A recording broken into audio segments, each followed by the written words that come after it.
Hello viewers, my name is Mr.Adebanjo. I want to strongly welcome you to this video. In this video we are going to be discussing on the Jamb 2012 mathematics.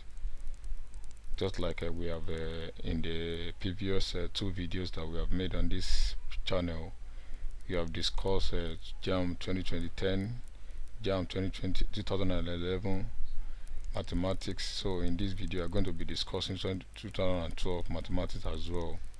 So in the next video as well, we are going to extend it to 2013 and so on until we are done with all the years.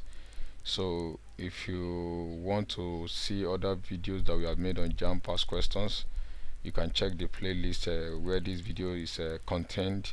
So you see all the past questions on the Jamb related to mathematics. So before we get started, please, if you are here to subscribe to this channel, please subscribe to this channel right now by clicking the subscribe button on the channel right now, so as to help us improve this channel. And also please share this video with students out there who are preparing for the Jamb 2024 in order to help them understand the principle and how to pass Jamb successfully in their forthcoming examination. So what are we going to be doing in this video? We are going to be telling you the topic where each of the questions they picked. We're going to be telling you the topic where they come from, and also we are going to be solving each of the questions step by step together. As you are going to see in this video, we are going to be solving 50 questions altogether, and we are going to be picking the correct answer from the option provided for each question. So please, I want you to pay attention as we journey in these Jamb 2012 mathematics questions.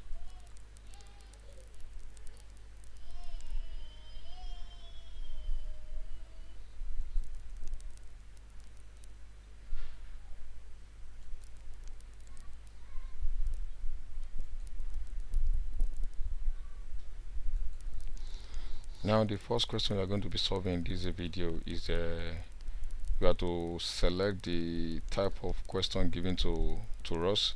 So in previous years they used to do paper type, and so each student is given a particular paper type to answer. So all you need to do is to look at the question given to you and the type of the paper type given to you, and you select the type in the option provided here. So as far as this question is concerned, the type is green, so that means the option I'm going to select option A for this question number 1. Then question number 2 is from number base. You have to convert 72 base 6 to number in base 3. You have to convert 76 to 72 in base 6 to base 3.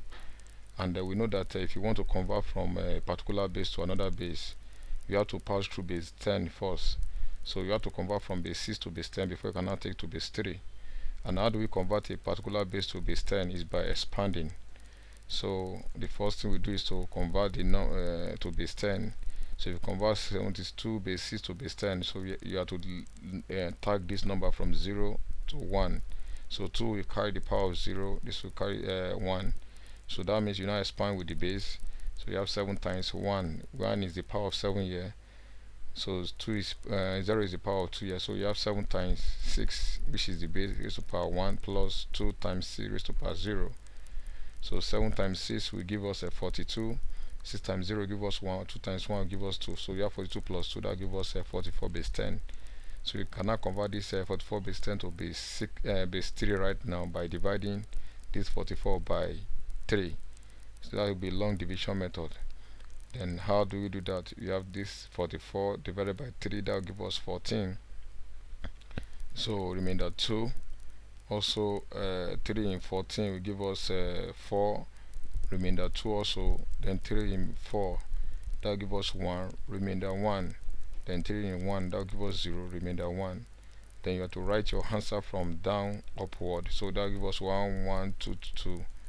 So that means you have a 72 base 6 will give us 1, 1, 2, 2 base 3. So we can see that option D is the correct option for question number 2. Question number 3 is from the simplification of a fraction. In this case, you have to simplify 2 number 2 over 3 times 1 number 1 over 2 over 4 number 4 over 5. The first thing is to convert each of the number to improper fraction. And if you do that, we have 8 over 2 times 3 will give us 6 plus 2 that will give us 8 over 3. 2 times 1 will give us 2 plus 1 that will give us 3 over 3 over 2. Then 4 times 5 is 20 plus 4 that will give us 24 over 5. So from there, we can express this as 8 over 3 times 3 over 2. Then this division can be written as divided by 24 over 5. Then this we can change to times. So we have 8 over 3 times 3 over 2. Then you inverse this, that gives us a times 5 over 24.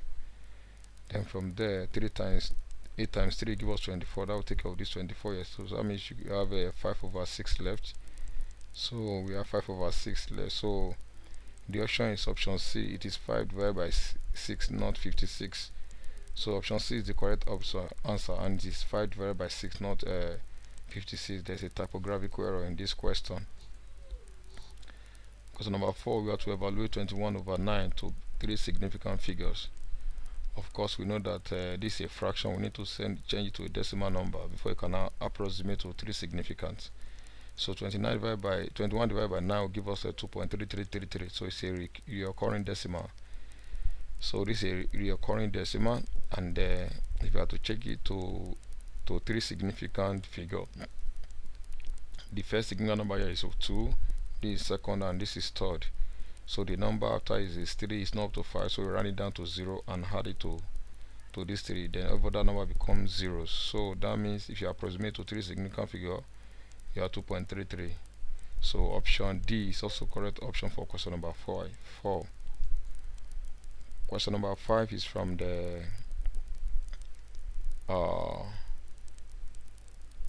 question number 5 is from word problem. A man had 3,500 per month, out of which he spent 15% on his children education.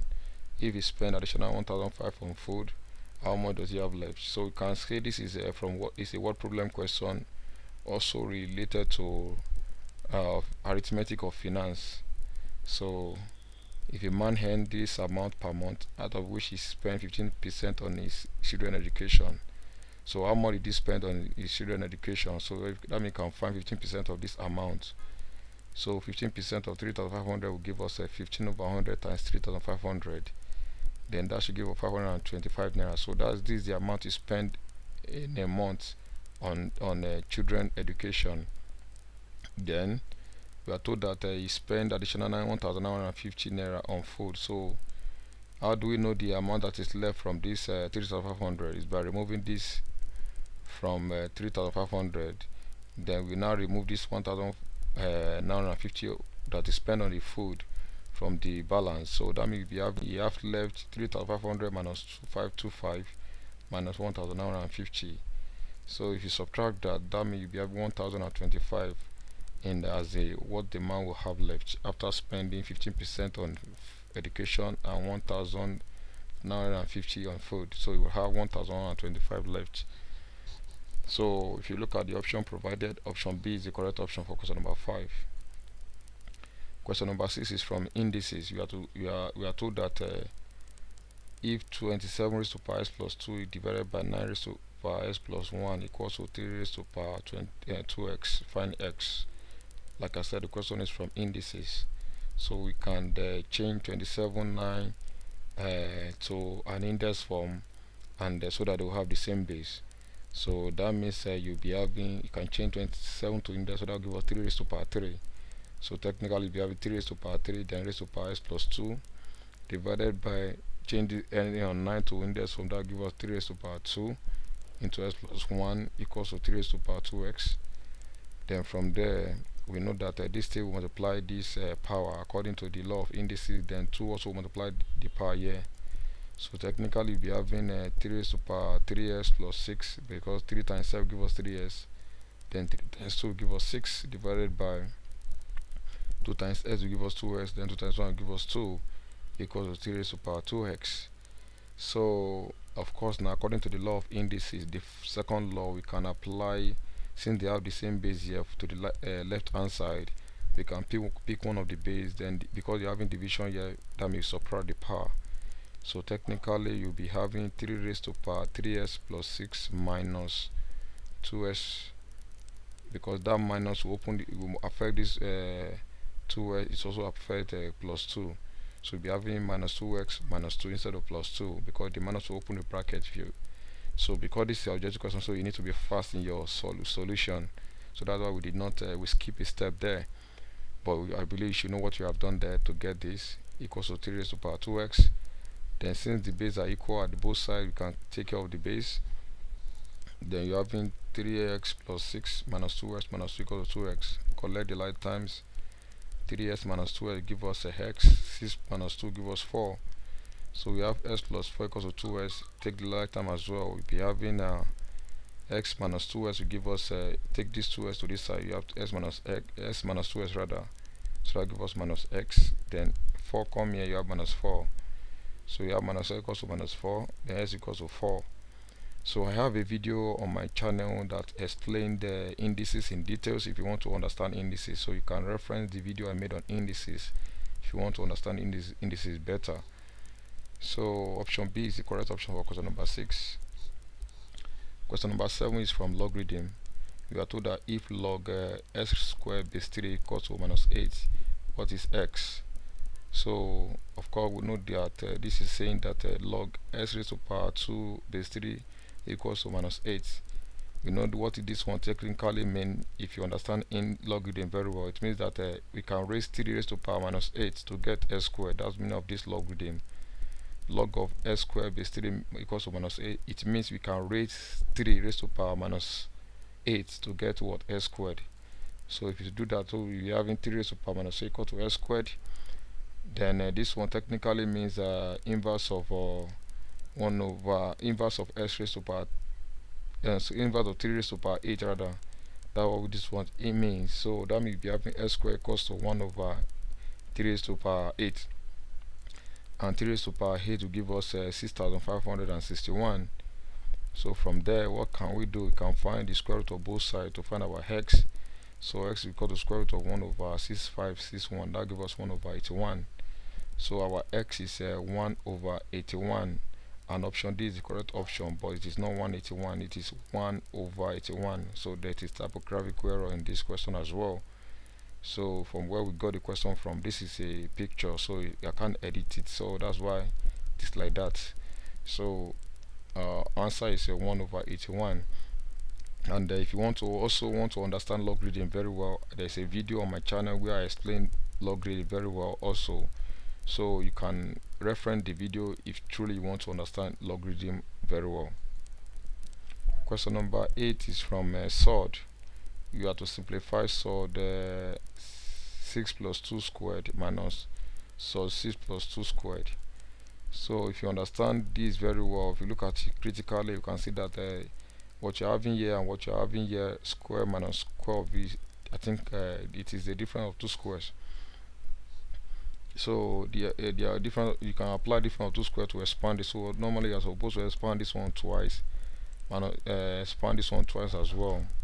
But even if you look at it that like this, you should know that this should give us 0, because you're having this in the bracket raised to power 2, this in bracket raised to power 2. So whatever I expand here, I will still get the same thing here. So minus will open the bracket, so and here you're having plus. So when you add it together, that should give us 0. But I think there's a typographical error in the question given as well. So because there's nothing like option 0 here, so that means there's a typo in this question given to us. But nevertheless, we'll still solve this question that is given to us. Like I said, I can apply the difference of 2 square to solving this question. If you remember very well that if you have a square minus b square, that should give us a plus b into a minus b, which is difference of 2 square. So that we can apply here as well. So that means you have this will give us whatever you have in the bracket plus the second bracket. That will be 6 plus 2 plus 6 plus 2 into bracket what you have in this bracket minus the second bracket as well. So you have 6 plus 2 minus open bracket 6 plus 2, close the bracket, then close the b bracket. Then so 6 plus also give us 2 sort 6, 2 plus will give us a 4. So technically we have 2 sort 6 plus 4. Then also the minus will open this bracket. We have a sort 6 plus 2 minus sort 6 minus sort 2 minus 2 rather. Then sort 6 minus sort 6 give us 0, 2 minus 2 give us 0. So 0 multiply this bracket will also give us 0. So that's why I told you that the answer of this one is 0 from the beginning. So there's a typographical error in this question that is given, but we have just solved the question based on what is given to us, and then none of the option here is 0. So from there, of course, if you want to understand sort very well, there's another video I made on sort on my channel right now. Please, you can reference it if you want to understand sort very well. Question number 9 is from set. You are told that if P is a set of all prime factors of 30 and Q is a set of all factors of 18 less than 10, find P intersection Q. So of course you need to find the element in this set P and the element in set Q as well, as it has been defined that P is a set of all prime factors of 30. So the question is, what are prime numbers? Number that are divisible by 1 and itself, and they are factors of 30. So 2 is a prime number and it's a factor of 30. It can go in 30 without remainder. 3 is a prime number as well. It can also go in 30 without remainder. 5 is a prime number. It can also go in 30 without remainder. So there's no other prime factors of 30 apart from 2, 3, and 5. So also, of course, we know that there are other factors of 30, but they are not prime factors. Like 6 is not a prime factor. 15 is not a prime factor as well. Likewise, 30 is not a prime factor. So these are the elements in set P. Let's see set Q. Set Q is a set of all factors of 18 less than 10. So the factors of 18 that is less than 10. So of course 1 is a factor of 18, but it's less than 10. 2 is a factor of 18, it's also less than 10. 3 is a factor of 18, it's less than 10. 6 is a factor of 18, it's less than 10. 9 is a factor of 18, it's also less than 10. So these are the elements in set Q. Now we are now looking for P intersection Q now. So those are the common elements to P and Q. So, and what can we see? You can see that the only element that is common to P and Q is 2 and 3. So therefore P intersection Q will give us a P, 3, and option B is the correct option for question number 9. Question number 10 is from set as well, and is on Venn diagram. We are told that in a class of 46 students, 22 play football and 26 play volleyball. If 3 students play both games, how many plays neither? So this is the Venn diagram that is drawn, so involving two elements, or two sets rather, set football and set volleyball. And we are told that the inverse set is 46. Inverse set is 46. So, and all the elements in football is 22, and all the elements in the volleyball is 26. Those are the people that play football and volleyball. Then we are told that the 3 play both games, so the interaction between them is 3. So we can get we have to find how many play neither. So that means those one that are inside the box but outside the circle. But before we get that, we need to get people that play football only, and that should be 22 minus people that play both, so that gives us 19 that play football only. Also people that play volleyball only, that will be 26 minus 3 as well, which is 23. So we have to find people that play neither of the games, so which represented by X.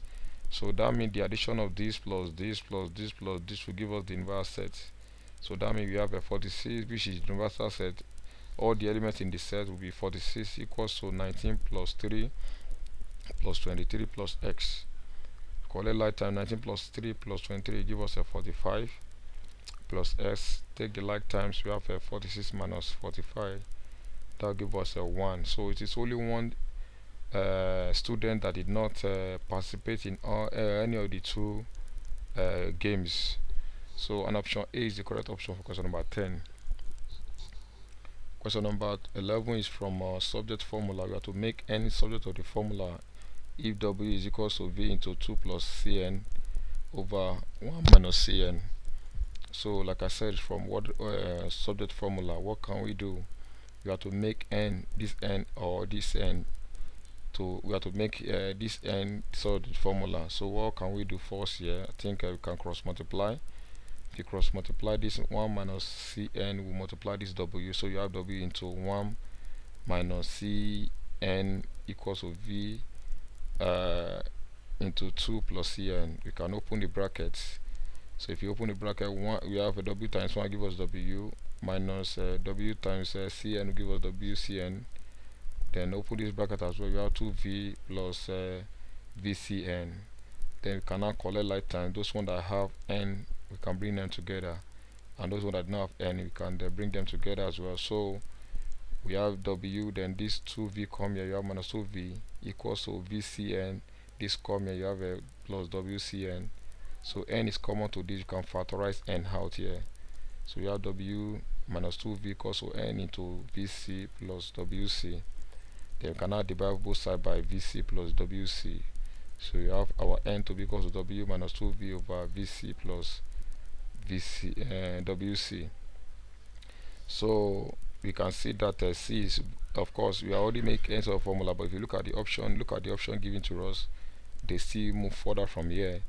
So what can we do? C is common to the denominators, you can factorize c out, so you'll be having n equals to 1 over c, so that you can make it a fraction. So we have w minus 2v over v plus w, and we can see that option I think option A is the correct option for question number 11. Question number 12 is from polynomial, and that is a remainders theorem. We have to find the remainder when 2x cubed minus 11x squared plus 8x minus 1 is divided by x plus 3. So if you understand the remainders theorem very well, you know that the remainder of this polynomial will be, that is divided by x plus 3, will be f of minus 3. So if you can substitute f of minus 3 into this function, that will give us the remainder. So like I said, if f of x equals to this, then the remainder and it's divided by x plus 3, then the remainder should be f of minus 3. So if you now substitute that into this, we have f of minus 3 equals to 2 into minus 3 cubed minus 11 into minus 3 squared plus 8 into minus 3, then minus 1. So minus 3 squared will give us minus 27, and minus 27 times 2 will give us a minus 54. Okay, minus 27 times 2 you have here, the minus 3 squared will give us a 9. So we have minus 11 times 9, the minus 3 times 8 will give us minus 24 minus 1.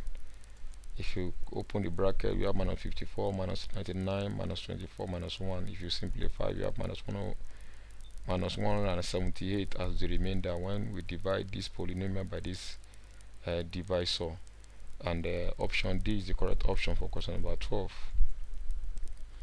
Question number 13 is from simultaneous equation of one linear, one quadratic. Simultaneous equation of one quadratic, one linear. So we have to find the value of x and y in these two equations. So x plus 2 equals to x plus y equals to 2, that's equation 1. Then x squared minus y squared is equal to 4 is equation 2. So from equation 1 we can make s, so the formula that will give us s equals to 2 minus y. You can call that one equation 3, which we can now put into equation 2. So if we put that into equation 2, whatever we see x, we put 2 minus y. So that may be having 2 minus y squared minus y equals to 2. Expand the bracket here, you'll be having 4 minus 4y plus y squared. So if we expand this bracket, we have 4 minus 4y plus y squared, then minus y squared equals to 4. So this is not 2, this is 4. Forget that, this is 4 here. Equation 2, you're having x squared minus y squared equals to 4. So this typographical, this is 4 here, not 2. So from there, if you simplify further, y squared minus y squared give us 0. So you have 4 minus 4y equals to 4. Then that means you'll be having minus 4y equals to 0, because if you collect like times if you have minus 4y equals to 4 minus 4, that will give us 0. Then divide both sides by minus 4, that will give us a 0 as well. So y is equals to 0. Then put this one into equation 3, you get your x.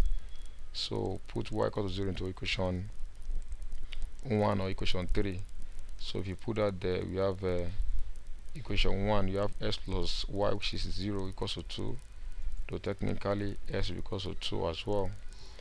So we can see that our y is 0 and our s is equals to 2. And if you look at the question option provided, I think option C is the correct option for question number 13. Question number 14 is from the variation. It's from variation. We are told that if y varies directly as the square root of n and the y equals to 4 when n is equals to 4, find the value of y when n is equals to 1/7/9. So y varies directly as the square root of n is written like this mathematically, so you need to introduce a constant so as to make it an equation. Then how do we do that? We have y is equal to k multiplied by square root of n, where k is the constant. Then we are given the value of y to be 4, substitute that there, equals to 4. 4 is equals to k into n is also 4, square root of 4. Square root of 4 is 2, so you have 4 is equal to 2k, then divide both sides by 2. K will be equals to 4 over 2, that gives us 2. So that means the constant k is 2, so we can now find y when we know the value of n now. So we are told that y is equals to k is equals to k, then multiplied by the square root of n from the equation we generated here. Now we are looking for y when our k is 2, as we got here, multiplied by square root of n is our n is 1/7/9, that will give us 16/9. So we have square root of 16/9. So square root of 16 is 4 and square root of 9 is 3, so we have 2 times 4/3. Then if you multiply that, that should give us 8/3 as the value of our y. So option C is the correct option for question number 14. Question number 15 also is from the variation. U is inversely proportional to the cube of v, and our u is equals to 81 and our v is equals to 2 when we find u when v is equals to 3. So like I said, it's from variation, so we have u is inversely proportional as a cube of v, so you have u, then variation sign 1/v cube. Then we need to make it an equation rather, by introducing a constant. So that means we be having u, not k please. You have u is equals to k over u cube. So it is u is equals to k over u cube after introducing a constant k. So our u is 81, put that here, equals to k over our v is 2, so we have 2 cube. So that will give us if we cross multiply it, that we have k is equals to 81 times 3 raised to the power 3 is 8, so we have times 8, and that should give us 648. Then we are now to find the u when our v is 3. So what do we do? Our u is equals to k, which is 648 over our v cube, which is 3 cube. So 3 cube is 27, so you have 648 over 27. If you divide that, that will give us u to be 24. Option A is the correct option for question number 15. Question number 16 is from inequalities, and this is a linear inequalities. We have 1/5y plus 1/5 less than 1/2y plus 2/5. So we have to find the value of y for the range of value of this. So from there now we know that we can multiply through by the LCM of the denominators, and the LCM is 10, so you can multiply through by 10. We have 10 times y over 5 plus 10 times 1/5 less than times 10 times y over 2 plus 10 times 2/5. 5 in 10 will give us 2, so we have 2y there.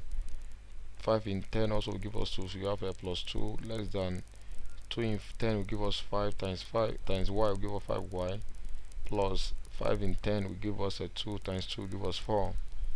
You can take the times from there. You have 2y minus 5y less than 4 minus 2, so you have minus 3y less than 2 you can divide both sides by minus 3, and we know that this inequality will change. So we have a y is greater than minus 2 over 3. Y is greater than minus 2 minus 3 minus 2 over 3, which we know are the so option C is the correct option for question number C.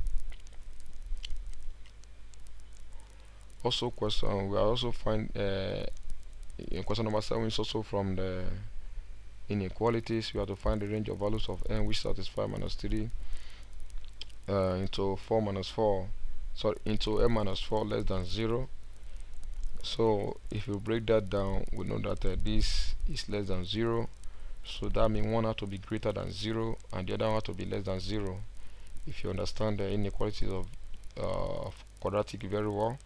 So because this will give us a quadratic, if you expand this, so you're having the two roots less than 0, so technically you'll be having one of them to be greater than 0, and before this one can be greater than 0, that means this has to be positive. So we'll be having n plus 3 equal to greater than 0, while n minus 4 is less than 0.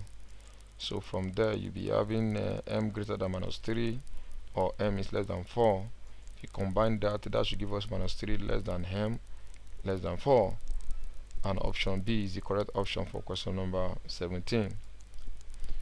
Question number 18 is also from inequalities. In this case, inequalities of two variables. So from there we can see that we have to find the equation, or the equation that represents this diagram. So I think the equation that represents this is C, which is y is less than or equals to minus 4s plus 4, which you can text. If you test it, you will see when our s is 0, what do you have here? You have y is less than or equals to 4. So equals to less than or equals to 4. That's why you're having 4 here as this point 0,4, because our s is 0, our y is 4. Then when our y is equal to 0 as well, our y is equal to 0 as well. So if you put that here, you'll be having 0 less than or equals to 4 minus 4s plus 4. Collect like times, you have 4s less than or equals to 4. Divide both sides by 4. S will be less than or equals to 1. So that means this graph, the way it is shaded, you can see that the range of values of y that is less than or equals to 4, where are they? They are down here. So this is why we have that's why they shade this down part. And the range of value of L that is less than or equals to 1, where are they? They are down here as well. They are here. So that's why they shade this point. So the equation that represents this, the inequality that represents this diagram is y is less than or equals to minus 4s plus 4, and option C is the correct option for question number 18. Question number 19 is from sequence and series. We are told that in the nth term of a sequence is n squared minus 6n minus 4. We have to find the sum of the third and fourth term. So it's very simple as well. If this is the nth term, n times is the n squared minus 6n minus 4. Then from there we have to find the sum of this third term and the fourth term. So we can put our third term here, and I put our fourth term and sum them together to give us the answer. So that means third term plus fourth term will give us so if I put the third term, that means our n is 3. So you have 3 squared minus 6 into 3 minus 4, then plus the fourth term, plus the fourth term is 4 raised to power 2 minus 6 into 4 minus 4. If you simplify that further, we have a 9 minus 18 minus 4 plus 16 minus 24 minus 4. If you simplify that further, you have 25 as our answer, and option D is the correct option for question number 19.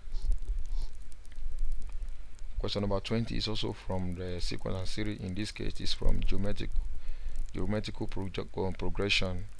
We are told that the sum to infinity of a geometric progression is minus 1 over 10, and the first term is minus 1 over 8. You have to find the common ratio of the progression.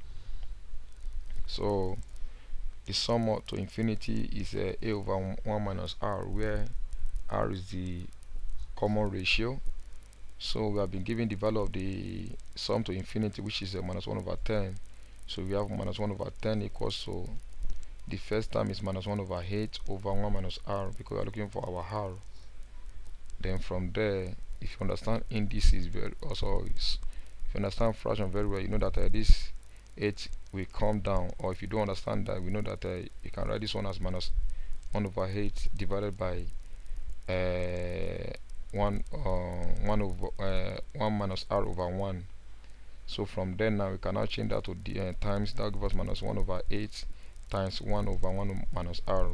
So that means this 8 will be affecting 1 minus r. So that's why I said this 8 will come down. So if you do that, you'll be having minus 1 over 10 equals to minus 1 over 8 into 1 minus r. From there you can cross multiply. Of course, we know that minus will take care of minus here, so and you can now cross multiply. 8 into 1 minus r will multiply this one, so you have this. Then 10 will multiply this one, you have 10. Open the bracket, we have 10 in sorry, this open the bracket, you can divide both sides by 8. So they have 1 minus r equals to 10 over 8. Then from there you can take our this 10 over 8, which is in as a 5 over 4, to this side, and take a r here. So we have a r equals to 1 minus 5 over 4. And if you simplify that further by finding the LCM, you have minus 1 over 4 as the value of the constant ratio or common ratio. And option B is the correct option for question number 20. Question number 21 is from binary operation. Binary operation, we are told that the binary operation asterisk is defined on the set of integer such that p asterisk q is equal to pq plus p minus q. We have to find 2 asterisk open bracket 3 asterisk 4. So like I said, it's from integers. Did I say integer? Sorry, it's from binary operation rather. Sorry for that. Then we will be given the rule to use. So p asterisk q is pq plus p minus q. So you want to simplify this. So all you need to do is first simplify the bracket first. Simplify the bracket, that so whatever you now get, you now bring it back here. So 3 asterisk 4 will give us 3 times 4 plus 3 minus 4. So that should give us 12 minus 1. That should give us 11. So therefore we'll now be having 2 asterisk 11 here now. 2 asterisk 11. So you have 2 asterisk open bracket 3 asterisk 4 will give us 2 asterisk 11. Since we simplify this bracket to get 11. Then from there we can now use this rule to solve this as well. So your p will be 2, your q will be 11 as well. So therefore you'll be having 2 times 11 plus 2 minus 11. So that should give us 22 minus 9, and that should give us a 13. Option B is correct option for question number 21. Question number 22 also is on binary operation. We are told that the binary operation on the set of real numbers is defined by m asterisk n equals to mn squared. I think mn squared. So for all mn belongs to real number, if the identity element is to find the inverse of minus 5. So we have to find the inverse of this minus 5, and we know that of course, to find the inverse of an element in the binary operation, that element combined together by its inverse should give us identity element. So we know that okay, we have been given this rule. So although I'm not sure that this rule is correct, you are having m asterisk n equals to mn square. I'm not sure it is correct, but I think there's a typographical error there. So we know that if you are to find the inverse of an element, in this case a now, so a element multiplied by to combine by its asterisk with its inverse, a asterisk is inverse should give us identity element. So that means also we are looking for the inverse of 5, sorry, minus 5. That should be minus 5 asterisk is inverse, which are represented by a minus raised over minus 1, should be equal to identity element, which is 2 given to us. So from there you can now put this one into this rule. So minus 5 asterisk a raised to power minus 1 will give us minus 5 multiplied by a raised to power minus 1 squared. So you'll be having minus 5 into a raised to power minus 1 squared equals to 2. From there we know that minus 5 will take it both divide both side by minus 5, so you have a raised over minus 1 raised to power 2 equals to minus 2 over 5. Then here now we can now find the square root of both sides. So take square root of both sides, you have a inverse equals to square root of minus 2 over 5. So that means the inverse of minus 5 is a square root of minus 2 over 5. And we can see that no option here is correct. This will have been the correct as 1 if here is divided by the square root here. So I know that there is a typographical error in this question number 22. Question number 23 is from matrices. We are told that if the determinant of this 2 by 2 matrix is equal to the determinant of this 2 by 2 matrix, we have to find the value of x. Of course, we should know how to find the determinant of 2 by 2 matrix, so we cross multiply and we subtract. So 2 times 5 will give us 10, then minus s times 3 will give us 3x, minus 3x rather, equals to 5 times 3 will give us 15, minus 4 times 5 will give us 20. Collect lattice from there, you'll be having minus 3 equals to 15 minus 20 will give us a minus 5, then this 10 comes, you have minus 10. So you have minus 3x equals to minus 15, divide both sides by minus 3, s will be equals to 5. So option C is correct option for question number 23. Question number 24 is also for matrix. We are given that this is identity matrix. This matrix here is a unit matrix, or called identity matrix of order 3. We have to find this this identity. We have to find the determinant of that identity matrix of order 3. So that means you have in identity matrix order 3 is 1 0 0 0 1 0 0 0 1. So from there we have to find the determinant of this. So that means you are having determinant of 3 by 3 matrix. So how do we do that? You have 1, then we reduce this matrix to 2 by 2 matrix. So close first row, close first column. We have 1 0 0 1, then minus this 0, because this positional sign of this 0 is minus, so you have minus 0. Then reduce to 2 by 2, close this, you have 0 0 1 0 1, plus 0, then reduce this. This is the first row, third column. You have 0 1 0 0, so which is this. So we know that even there's nothing, if you simplify this one will give us 0 0 as well, because 0 will multiply whatever you have here, and 0 will multiply whatever you have here. So this is 0 0. So that means if you find the determinant of this 2 by 2 matrix, you'll be having 1 times 1, which is 1, minus 0. So that means you'll be having 1 times 1, that should give us a 1, then minus 0 minus plus 0, so that should give us a 1. So that made the answer for this question is option C. Question number 25 is from plane geometry. It's from plane geometry. In this case, it's from parallel line geometry. You can see that in the diagram above, line QR is parallel to TU, and also angle PQR is equals to 80 degrees, PQR which is equals to 80 degrees, angle PSU is 95, angle STU which is angle labeled X here. But in this case, if you consider we have two parallel lines, but there is no line of transversal yet. So of course we have to get a line of transversal before you can be thinking of solving this question. So if you don't understand this, please check the video I made on plane geometry. It will explain very well what parallel line geometry is all about for you, step by step. So we need to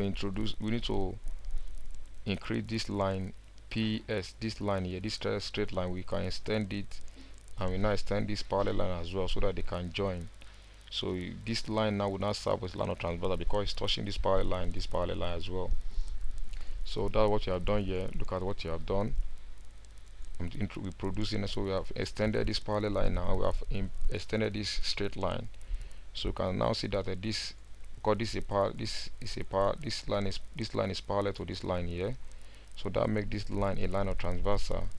So let's complete the remaining diagram. Then we have this angle 80 degrees, this angle 95 degrees. Then we are looking for this angle x here. So what can we do? We know that this is a parallel line, this is another parallel line. That means this line is a line of transversal because it's touching these two parallel lines. And you can see that this is a triangle. This is a triangle now. So from there we know that this angle 80 degrees and the angle here, they have relationship. There's a relation between this angle here and this angle here. What's the relationship? They are corresponding angles. So this angle is equal to this angle, they are corresponding angles. So if that is the case, then this angle here plus the angle we are looking for should give us 95 degrees. Reason that the exterior angle of a triangle is equal to sum of the two opposite interior angles.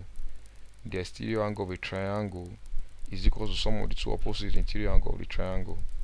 So from there we have the 95 degree equals to 80 plus x, and this is the reason.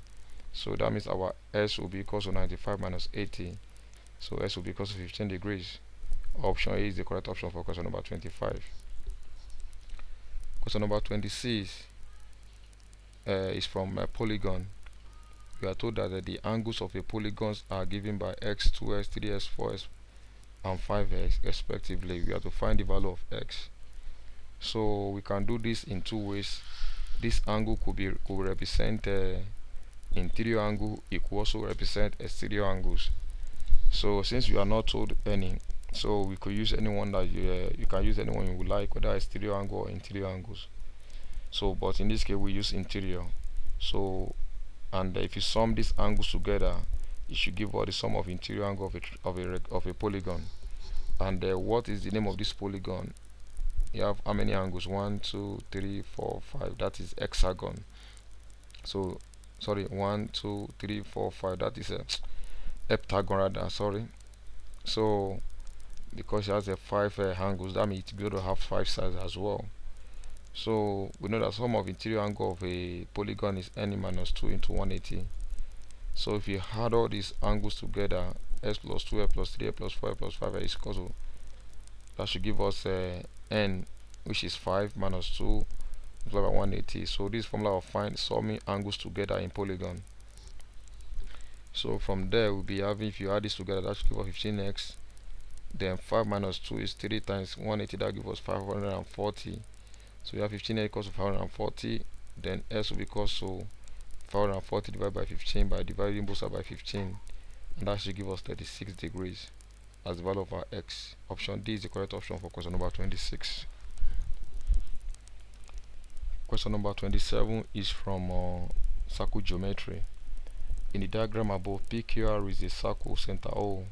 If angle QPR is x degree, you have to find angle QRP. Angle QRP, the angle here, we have to find the angle here. So how do we do that? Of course, you can see that this line PR is a diameter because it passes through the center O, so it's a diameter. And we can see that with this diameter form this triangle, and we should know that this angle here will be going to be what? 90 degrees. Angle in a semicircle. So therefore angle QRP,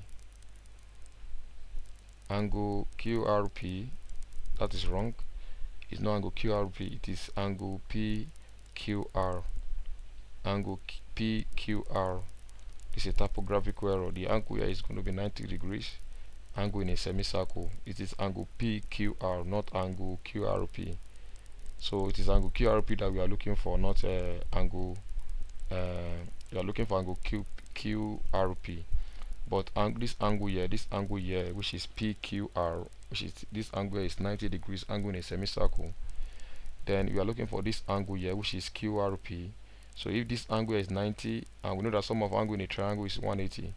So to get this angle here, that means we need to remove this this angle, which is L, from 90 degrees to give us this angle here. So that means I can say that this angle here is 90 minus x degrees.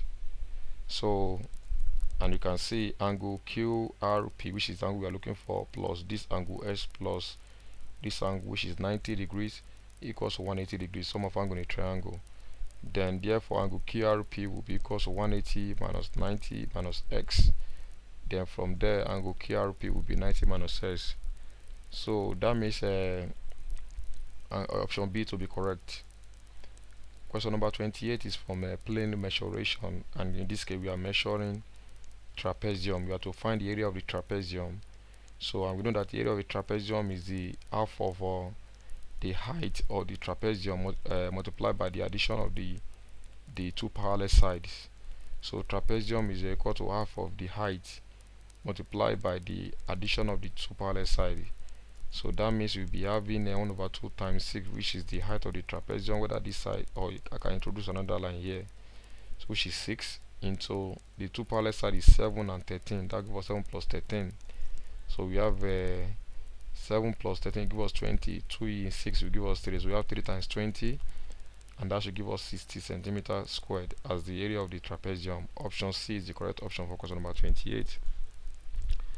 Question number 29 is from the sector of a circle, which is also plane measuration. A circular arc subtend an angle 150 degrees at the center of the circle, radius 12 centimeters. Calculate the area of the sector of the arc, leaving your answer in terms of pi here. So we know that the area of the sector is theta by 360 times pi r square. So in that case, what can we do? Theta is 150 divided by 360 times pi times radius is 12 centimeters squared. Then that should give us 150 times divided by 360 times 144 times pi. If you simplify this, so you'll be having 60, and multiply by pi, that gives us 60 pi centimeters squared. Option B is the correct option for question number 29. Question number 30 is from the measuration of solid shape.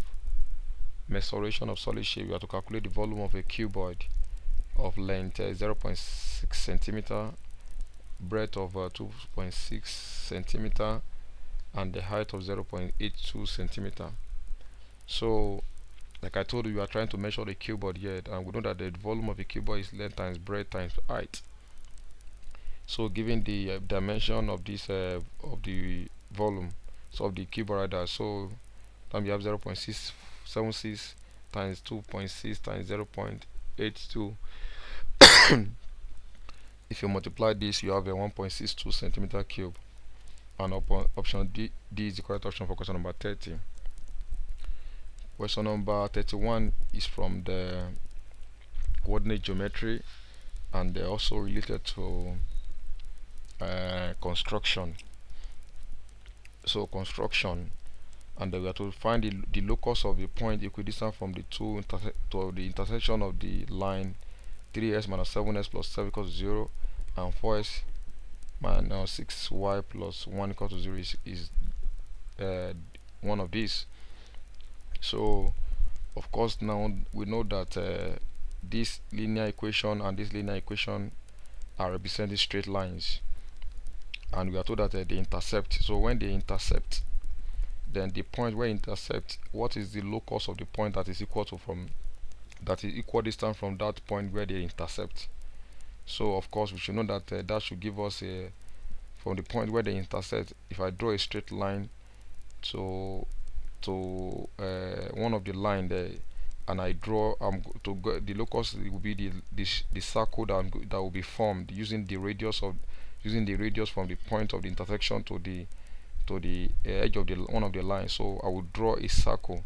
So that means the locus of the point that will be equidistant from the intersection will be a circle that will be formed. So option D is the correct option for here. If you understand the construction very well, you know that there are ways in which you can find locus of points. It could be equidistant from 2 points. It could be equidistant from the two straight lines that meet, and so on. So, but option B is the correct option for question number 31. Question number 32 is from coordinate geometry as well. We have to find the gradient of the line joining this point and this point. So we know that the gradient is a change in y over change in x, and we know that our y2 is minus 3, minus our y1 is minus 7 as well. Excuse me. our s2 is minus 2 and our s1 is 5. If you put that there, you have this. So minus times minus will give us a plus, so you have gradient is equal to minus 3 plus 7 over minus 2 minus 5 give us minus 7. So that should give us 4 over minus 7, and that will be gradient of the line that passes through this point and the point. So option C is the correct option, but there's a typographical here. It's not for minus 47, it is minus 4 over 7. Question number 33 is also from the coordinate geometry. In this case, we have to find the distance between this point and the intersection between this line and this line. So of course, all you need to do is to find the intersection between this line and this line. At that point, you will know the value of your x and y, so which you can now put in a coordinate form. Then you can now find the distance between that coordinate and this coordinate here. So let's find the intersection between this line and this line. So since we are told that y is equal to 2x plus 4 and y is also equal to 7 minus x, so that means 2x plus 4 is equal to 7 minus x, because they are both equal to y.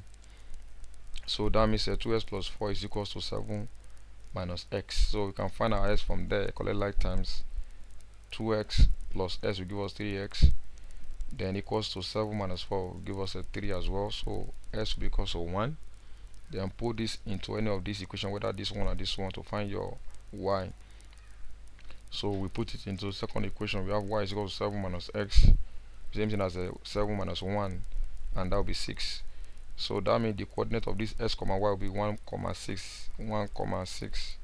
So we are now having the second coordinate now, which is the intersection of the two lines, and we are told that you have to find the distance between this one and the intersection between this line. So and we know that we have to find the distance between this now and this, and we know that if you have to find the distance between 2 points, you have to use the square root of change in y squared plus change in x squared.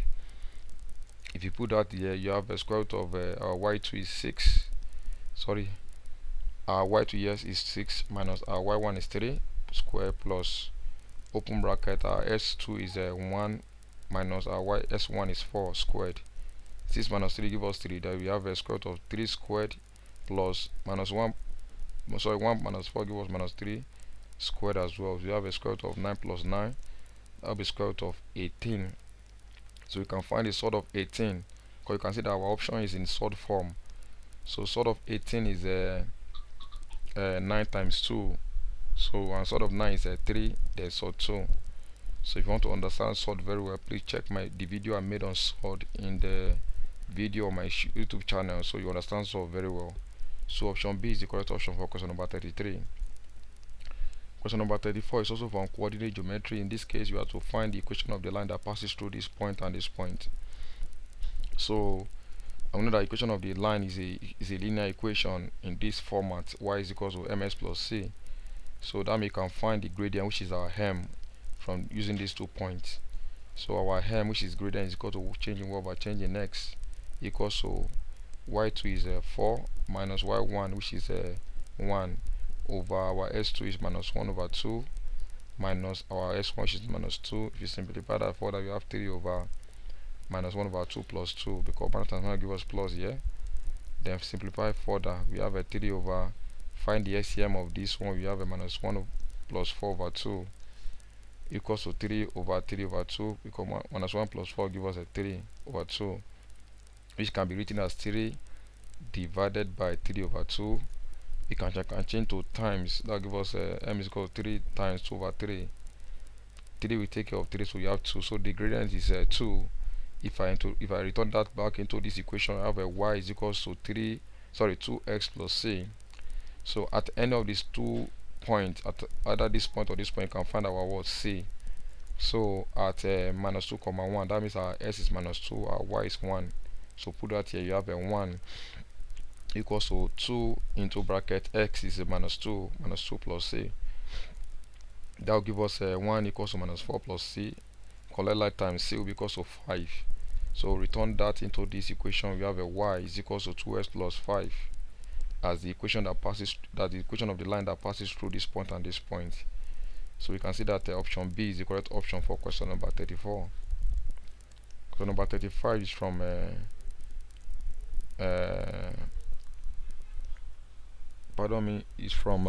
trigonometric ratio. and in this case the trigonometric ratio of compound angle, not single angle. Now it's the trigonometric ratio of compound angle. We are told that if angle theta is 135 degrees, evaluate cos theta. We know that cos, if theta is 135 degrees, so that means we are having cos 135, and there is no way you can find cos 135 offhand because we are working on Jamb, so there's no calculator for you to simplify this. So the best thing is to convert this to two special angles so that you can use the trigonometric ratio of special angle. So if you convert these two to two special angle, that should give us a cos 90. Sorry, that will give us 90 plus 45. 90 plus 45 will give us a 135. So we can now use compound angle, trigonometric ratio of compound angle to simplify this further. So that will give us a cos A plus B will give us cos A cos B minus minus sin A sin B. So cos A plus B will give us a cos A cos B minus sin A sin B. So you can use that to simplify this. So that will give us a cos 90 cos 45 minus sin 90 sin 45. Then this is a trigonometric ratio of special angle now. So you should know what cos 90 is, and cos 45 you should know sin 90 and sin 45 as well. So cos 90 is 0 times cos 45 is 1 over sod 2 minus sin 90 is 1, and the sin 45 is 1 over sod 2 as well. So 0 times this give us 0, so you are left with minus 1 times this, that gives us a minus 1 over sod 2, which we need to rationalize. So if you rationalize this based on our sod, so sod 2 will multiply up and down, so you'll be having minus 1 over sod 2 times sod 2 over sod 2, and the 1 times sod 2 will give us a sod 2, the sod 2 times sod 2 will give us a 2. So that means the answer will be minus sod 2 over 2, and option C is the correct option for question number 35. Question number 36 is from the elevation and depression, which is application of trigonometric ratio. A man stands on a tree 150 centimeter high and sees a boat at an angle of depression of 74 degrees. Find the distance of the boat from the base of the tree. So if you draw the diagram very well, this is this one represent the tree. So that means there's a man on the tree here, and if you look at the where should be man be looking initially? Where should be the initial start of the man? So the man should be looking like this. So if the man is supposed to be looking like this, and he now decide to look at the boat on the ground, so that means we leave his initial position and look at the boat like this. Then that means there's an angle formed here, which is an angle of depression. So there's a comprehensive video I made on elevation and depression. So if you want to understand the angle of elevation and depression, you can check my YouTube channel, check the videos there. You see one of the video I made on angle of elevation and depression, where I explain in details how to get angle of elevation and depression.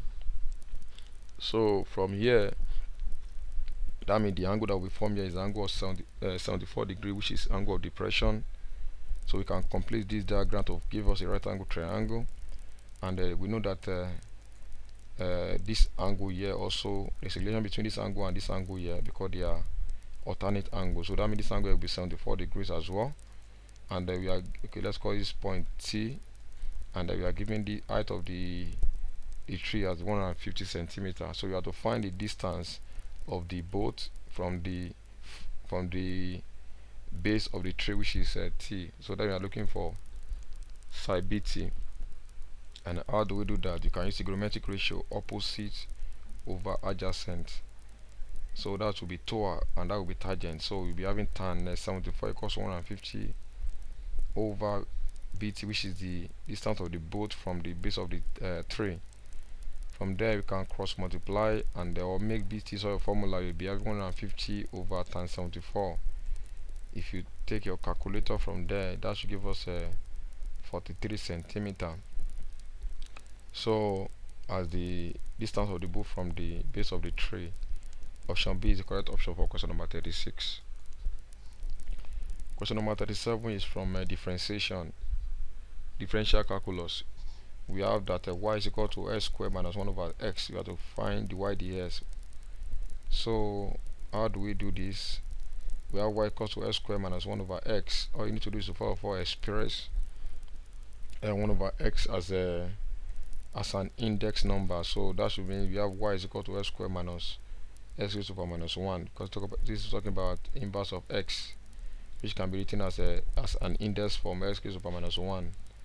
So if you now differentiate this now, s2 will come down, you have 2, then we remove 1 from the power of 2, that gives us 2x minus, then this minus 1 will come down as well, so we'll be having minus here, so we'll be having minus 1 here multiplied by s raised to power, you minus 1 from here as well, you have minus 2. So from there you have 2x, the minus times minus give us a plus s raised to power minus 2, which can be written as 2x plus 1 over s squared. So option D is the correct option for question number 37.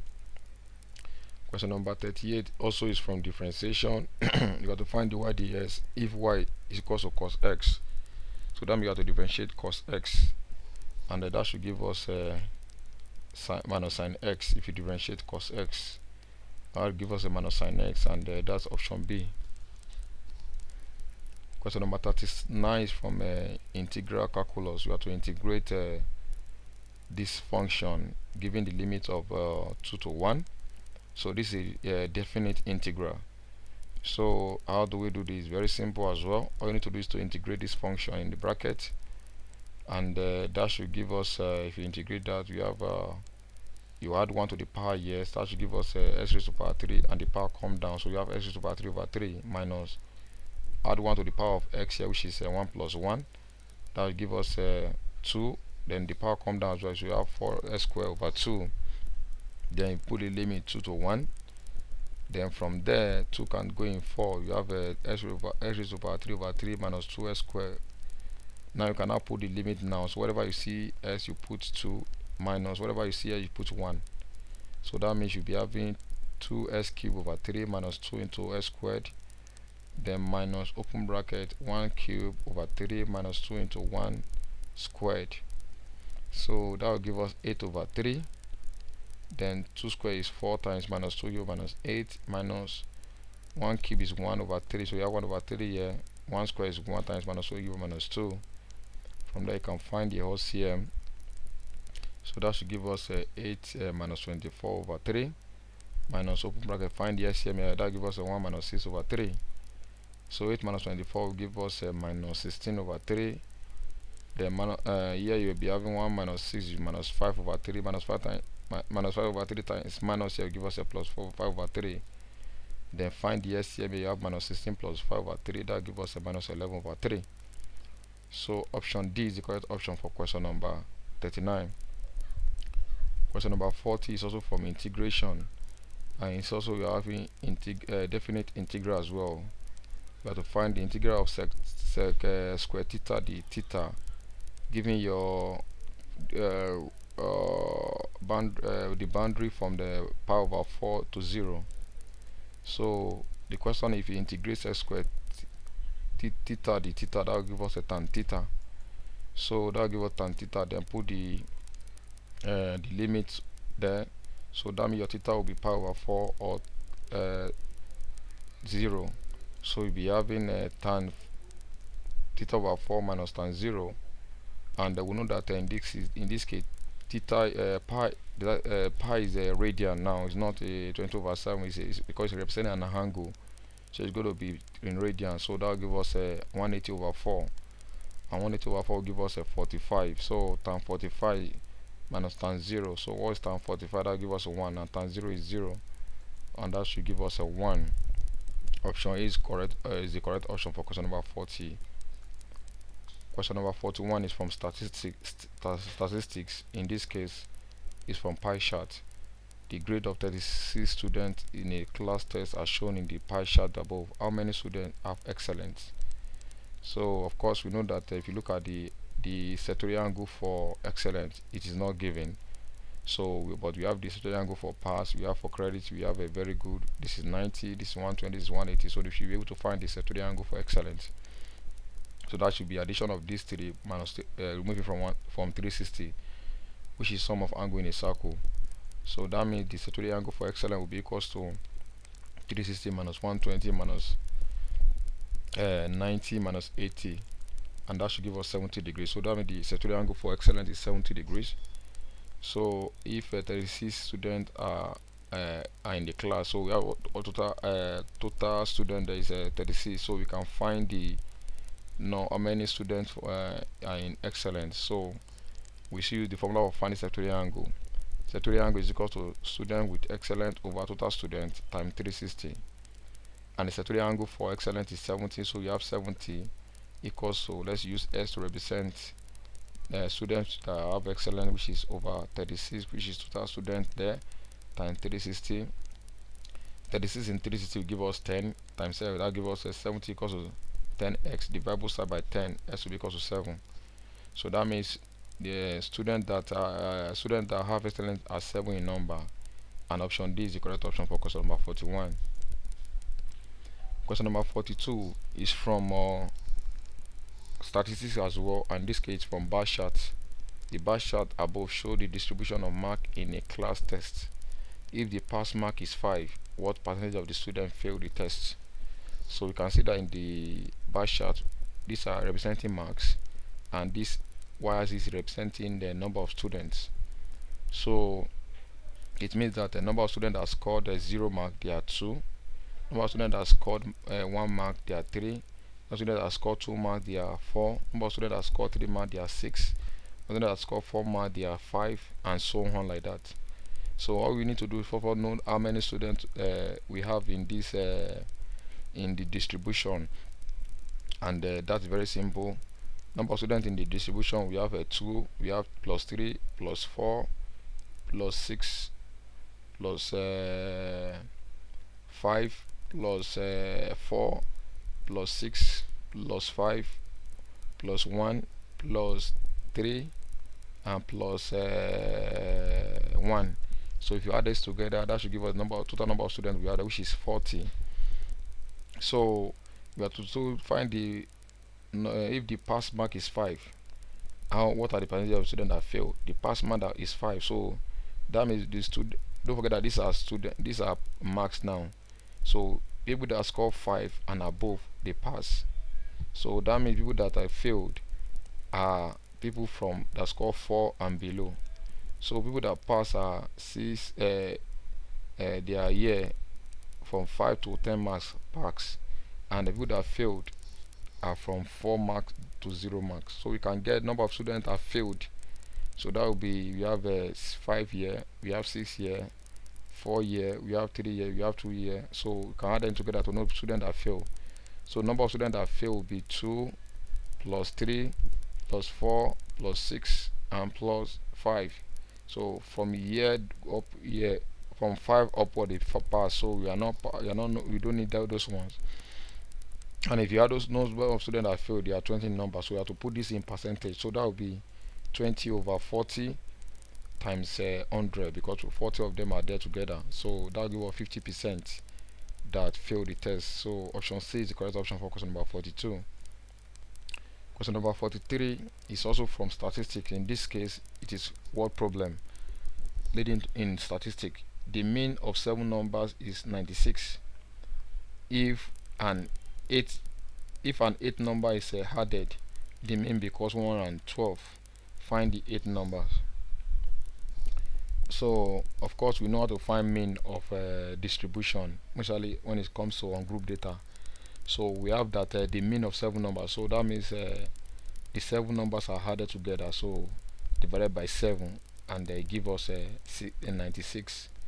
So we don't need to be stressing ourselves by saying let x, y, z, and so on to represent the 7 numbers. So since they have gotten the mean of all the 7 numbers, so we can say that let the 7 number be represented by x. So all the 7 numbers, when they added together, let it be x.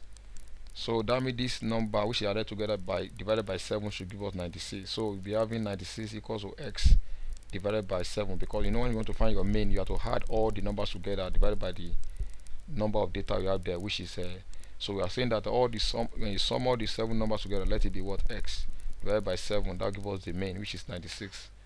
So from there our s will be 672. So that means the addition of all the 7 numbers added together will be 672. Then the next question is that if an 8 number is added, so after getting the addition of all the 7 number to be this, so another number is now added to make it 8. So we can say let y be number that is added, let y be the 8th number. So that means and the mean now become 102, sorry, 112 rather. So that means we have 112 equals to the addition of the 7 number, which is x, plus the 8 number, which is y, over 8 now. So how do we get the mean of the 8 number? That will be all the 8 number added together divided by 8 give us the mean. And we will know that the addition of the first 7 number is x, plus the 8 number, which is y. So if you cross multiply from there, of course we know the value of our x, which is 72. That's it, the addition of the 7 number. So if you put that here, you have this. Then cross multiply from there, we have 8 times this, that gives us 896, because C72 plus y. Find your y from there by collecting like times. Your y will be 224. So option D is the correct option for question number 43. Question number 44 is for you have to find the median of this scatter data, this ungrouped data. Of course, we know that before you can find the median of an ungrouped data, we need to first of all rearrange the number whether in ascending or descending order. So if you rearrange the data in ascending order or descending order, you have this arrange. So and you can see that we have like 18 digits here. So that means the set of number, the total number of data we have there, or the amount of data we have there is even. So that means you are going to be having 2 digits at the center. So 1 2 3 4 5 6 7 8 9 10 11 12 13 14 15 16, sorry, 16. So 16 divided by 2, that will give us 8. So 1 2 3 4 5 6 7 8. So count from the back as a 1 2 3 4 5 6 7 8. So that means these 4 and 4 are the 2 middle number now. So how do you find the median? So you add them together divided by 2. So that will be 8 divided by 2, and that will give us 4. So option D is the correct option for question number 44, and that's the median. Question number 45 is also from statistics. In this case, you have to find the range of the set of number 4 9 6 3 2 8 10 and 11. So we have to find the range of this set of number. We know that the range is the difference between the largest and the smallest number in the set of the data given to us, and that will be 11 minus 2, and that should give us 9 as the range. Option B is the correct option for question number 45. Question number 46 is from statistics as well. In this case, standard deviation. You have to find the standard deviation of this set of data 2 3 8 10 and 12. And we know that you have to find standard deviation of ungrouped data. We need the mean first. We need to find the mean, and that's the addition of the number divided by the number of data, which is 5, and that should give us 7 if you do that correctly. Then to find the standard deviation, we need to compute some table. S is our data given to us, 8 and 2 3 8 10 12. So we need to find the deviation, which is x minus x bar, x minus x bar, not x minus x minus x bar. So that should give us a 2 minus 5. That give 2 minus 7 rather, because our mean is 7. 2 minus 5, 2 minus 7 will give us minus 5. 3 minus 7, that give us minus 4. 8 minus 7 is 1. 10 minus 7 is 3. 12 minus 7 is 5. Then we now square the deviation, find the square of this. That gives us 25. Minus 4 square is 16. 1 square is 1. 3 square is 9. 5 square is 25. Then sum this together, that gives us 76. So therefore the standard deviation of an ungrouped data is the square root of the summation of the deviation square over n. That gives us square root of 76 over 5, and that should give us 3.9. So option A is the correct option for question number 46. Question number 47 is from the permutation and combination. In this case, combination. We have to evaluate n plus 1 combination n minus 2 if n is 15. So you have been given the value of our n. So put that there. You have in this case n is 15. N plus 1 is 16. That gives us 16 here. Then 15 minus 2 gives us 13. So we have 16 combination 13. And from there, that should give us a 16 factorial over 16 minus 3 factorial, 13 factorial. So 16 minus 13 will give us 3. So that means we're having 16 factorial over 3 factorial, 13 factorial. So we can expand this 16 factorial to be 16 times 15 times 14 times 13 factorial, so that I can take care of this 13 factorial under. So this will take care of this. So and 3 factorial is 6. So from there you having 16 times 15 times 4 over 3 factorial, and 3 factorial is 6. So multiply this together, divided by 6, that will give us 560. So option D is also the correct option for question number 47. Question number 48 is from permutation. In how many ways can the letter of the word totality be arranged? Like I said, it's from permutation, but in this case now, some of the letters are more than one times. O is one times, A is one time, L is one time, I is one time, Y is one time, but T appear 3 times. So you'll be having 1 2 3 4 5 6 7 8. So 8 factorial divided by T, which appear 3 times, that will be 3 factorial multiplied by 1 factorial, 1 factorial, 1 factorial, 1 factorial, and 1 factorial. So all those 1 factorial does not really matter. So here you'll be having 8 factorial, which is total element here, or total letter here, divided by the element that apply that appeared more than 1, which is T. It appeared 3 times, so divided by 3 factorial. So this can be simplified to be 8 times 7 times 6 times 5 times 4 times 3 factorial over 3 factorial, so that this can take care of this. So you are left with 8 times 7 times 6 times 5 times 4, and that should give us 6720. Option A is correct option for question number 48. Question number 49 is from probability. The probability that a student passes a physics test is 2 over 3. If he takes 3 physics tests, what's the probability that he passes 2 of the tests? It's very simple. So the probability of that he passes is 2 over 3. So we can find the probability that he fail. Probability that fail will be 1 minus 2 over 3 rather, because the probability of success and failure, the addition of probability of success plus probability of failure will give us 1. And if you pass, so if probability of that he pass is 2 over 3, then probability of that he fail will be 1 minus 2 over 3, and that will give us 1 over 3. And then we have to now show that if he take the test 3 times, then we have to show what probability that he will pass 2 times. So that means you have like 3 options in that case, because if you take the first test, probably that he passed 2 is that he can pass the first test, he passed, second one he passed, the third one he will fail, because he must pass 2 now. Then another option is that he could pass the first one, fail the second one, pass the third one. That means still pass 2 of them. Then the third option is that he fails the first one, pass the remaining 2. So these are the 3 options that it could happen. So then probability of that is the first one he pass here, the pass is 2 over 3 times pass again 2 over 3 times fail, which is 1 over 3, plus pass is 2 over 3 times fail 1 over 3 times pass, which is 2 over 3, plus fail is 1 over 3 times pass, which is 2 over 3 times 2 over 3. We can see that what we are having in the bracket are the same thing, so we can simplify just one of them, multiply the rest by multiply by 3. So from there we have 2 times 1 give us 4 over 27 plus 4 over 27 plus 4 over 27, and that should give us 12 over 27. 3 can go in up and down, that gives us 4 over 9 as probability that it passes 2 of the tests. And option A is the correct option for question number 49.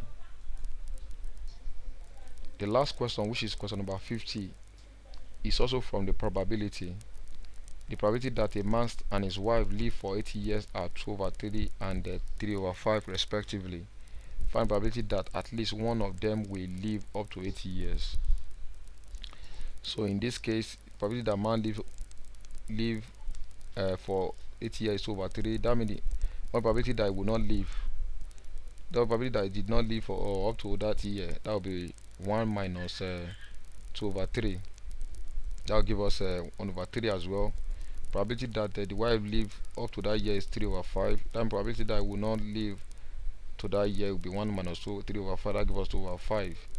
Then probability that at least one of them will live up to that year is that probability that the man will live up to that year, the wife multiplied by the wife probability that the wife will not live, then plus probability that the man will not live, and that multiplied by the probability that the wife will live, and the plus probability that both of them will live, because the question said at least one of them will live, so it's cool. one of them could leave or both of them leave. So that's that. So you have three options now.